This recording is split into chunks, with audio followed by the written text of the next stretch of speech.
नमस्कार, मैं प्रवीण गौतम। दोस्तों, क्या वोट चोरी और डिग्री पर बहस को दबाने के लिए ईडी के ब्रह्मास्त्र का इस्तेमाल किया गया है? आम आदमी पार्टी के नेता, पूर्व मंत्री और आम आदमी पार्टी के प्रदेश अध्यक्ष सौरभ भारद्वाज के घर ईडी की छापेमारी के बाद संजय सिंह ने सवाल उठाए हैं। मोदी सरकार को घेरा है। क्या आरोप लगाए संजय सिंह ने? जब ईडी के अधिकारी सौरभ भारद्वाज के घर सहित कई ठिकानों पर छापेमारी करते हैं तो संजय सिंह ने क्या जवाब दिया है ईडी की इस छापेमारी को लेकर, आगे आपको दिखाएंगे। पहले बताते हैं कि सौरभ भारद्वाज पर आखिरकार छापेमारी क्यों की गई है। क्या बीजेपी शासित राज्यों में ऐसा कभी आपने देखा है कि ऐसे आरोप को लेकर किसी मंत्री या पूर्व मंत्री के यहां छापेमारी की गई हो जो बीजेपी से जुड़ा हो? सौरभ भारद्वाज पर क्या आरोप लगाए गए हैं? दिल्ली विधानसभा के अध्यक्ष विजेंद्र गुप्ता ने शिकायत की थी, करप्शन के आरोप लगाए थे। किस मामले में लगाए थे?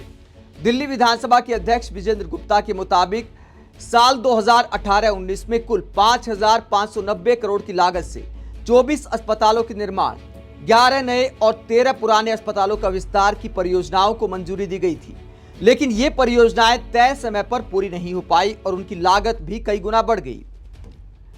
सितंबर 2021 में 6 महीने में बनने वाले 7 आईसीयू अस्पताल, 6800 बेड के अस्पताल 1,125 करोड़ की लागत से मंजूर हुए थे।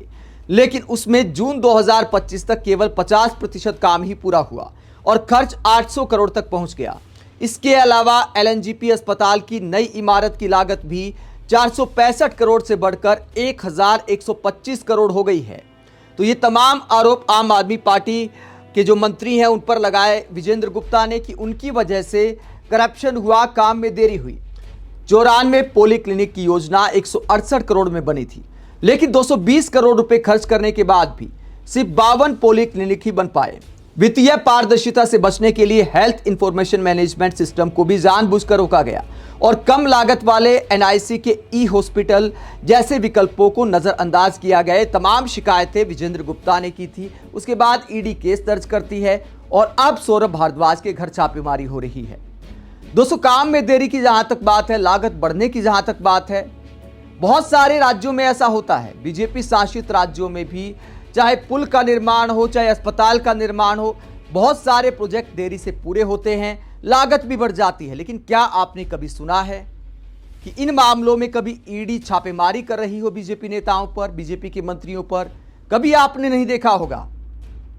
इसीलिए सेलेक्टिव कार्रवाई के आरोप लगते हैं।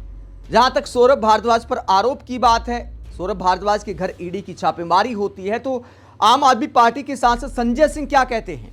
संजय सिंह ने बकायदा वीडियो जारी कर कहा कि सौरभ भारद्वाज तो तब मंत्री तक नहीं थे जिस अरसे की शिकायत की गई है। क्या कहा संजय सिंह ने, जरा सुनिए। आम आदमी पार्टी के दिल्ली प्रदेश के अध्यक्ष और पूर्व मंत्री हैं, उनके ऊपर आज ईडी ने छापा मारा है। सौरभ भारद्वाज पे जो मामला बनाया गया है वो पूरी तरीके से निराधार, झूठा और बेबुनियाद। और ये बात मैं इसलिए कह रहा हूं कि जो ये केस बनाया गया है उस वक्त सौरभ भारद्वाज मंत्री ही नहीं थे। तो एक झूठा और बेबुनियाद केस बना के सौरभ भारद्वाज को फंसाने की कोशिश की जा रही है। और हम सब ने देखा कि कैसे सत्येंद्र जैन के मामले में 3 साल तक उनको जेल में रखने के बाद सीबीआई ने कह दिया उनके खिलाफ कोई सबूत नहीं। एक झूठा केस सत्येंद्र जैन पे बनाया। आम आदमी पार्टी के नेताओं पे लगातार झूठे केस बना बना के उनको जेल में डालना भारतीय जनता पार्टी, मोदी सरकार की एक नीति बन गई, एक उनका रवैया बन गया, हमको दबाने के लिए, हमको झुकाने के लिए। और ये सब कुछ आज क्यों हो रहा है अचानक? क्यों सौरभ भारद्वाज के घर पे आज छापा मार दिया गया? क्योंकि खबर बदलनी है, मुद्दा बदलना है। मुद्दा कल से क्या चल रहा था? मोदी जी की फर्जी डिग्री। मोदी जी की फर्जी डिग्री के ऊपर चर्चा देश में ना हो, इसलिए आज ये ईडी का छापा मार दिया। तो मुझे लगता है कि आम आदमी पार्टी के नेताओं के बारे में, उनकी ईमानदारी के बारे में, सच्चाई के बारे में पूरा देश जान चुका है। और इस तरह से झूठे मुकदमे बना के आप उनको परेशान नहीं कर सकते, झुका नहीं सकते, रोक नहीं सकते। ऐसी तमाम कोशिशें चाहे वो मोदी कर ले, अमित शाह कर ले, बीजेपी कर ले, वो कामयाब होने वाली नहीं। जय हिंद। तो संजय सिंह कहते हैं कि आम आदमी पार्टी के पूर्व मंत्रियों को पहले भी बेवजह परेशान किया गया। सत्येंद्र जैन को इतने साल तक जेल में रखा गया। अब सौरभ भारद्वाज पर ईडी की छापेमारी हो रही है, जबकि वो उस समय मंत्री तक नहीं थे। संजय सिंह कहते हैं कि डिग्री वाली बहस को दबाने के लिए, खबर को बदलने के लिए सारी कवायद की जा रही है। दोस्तों, आप इस पूरे मसले पर क्या सोचते हैं? काम में देरी को लेकर जहां बीजेपी शासित राज्यों में कुछ एक्शन नहीं होता, जनता मांग करती रहती है, सवाल करती रहती है कि साहब ये परियोजना कब पूरी होगी, ये पुल का निर्माण कब पूरा होगा, इस सड़क का निर्माण कब पूरा होगा। लागत लगातार बढ़ती जा रही है। क्या कभी आपने देखा है कि बीजेपी शासित राज्यों में ऐसे मामलों पर कोई एक्शन होता है? ऐसे में सौरभ भारद्वाज पर ईडी की छापेमारी के बाद सियासत गर्म हो गई है और विपक्षी नेता एक बार फिर मोदी सरकार पर ईडी के इस्तेमाल का आरोप लगा रहे हैं।